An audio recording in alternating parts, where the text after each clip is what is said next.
අපි දන්නවා රනිල් වික්‍රමසිංහ මහත්මයා ආණ්ඩුව බාර ගන්නකොට ඩොලර් එක තිබ්බේ 365ට. ආණ්ඩුව බාර දෙනකොට අනුර කුමාරට ඒක 291කට බස්සලායි දුන්නේ. වර්තමානයේ වෙනකොට 326 වෙලා. හාල් තිබ්බේ රනිල් වික්‍රමසිංහ මහත්තයා බාර ගන්නකොට කිලෝ එක 240ට. බාර දෙනකොට 180යි. අද වෙනකොට 260 වෙලා. පෙට්‍රල් ලීටරය තිබ්බේ රනිල් වික්‍රමසිංහ මහත්තයා බාර ගන්නකොට 450යි. අද බාර දෙනකොට රනිල් වික්‍රමසිංහ මහත්තයා 311යි.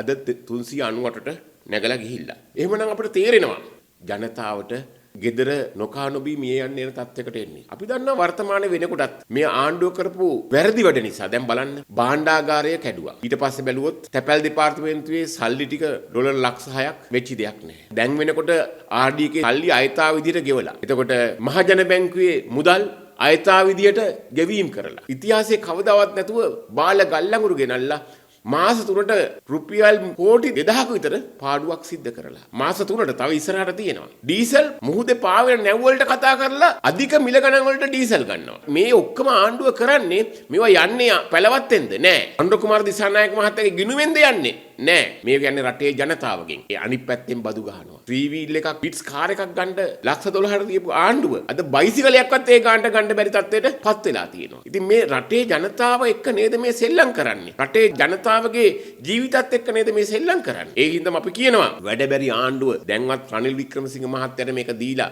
ගෙදර යන්න කියන එක අපි විශේෂයෙන් කියනවා.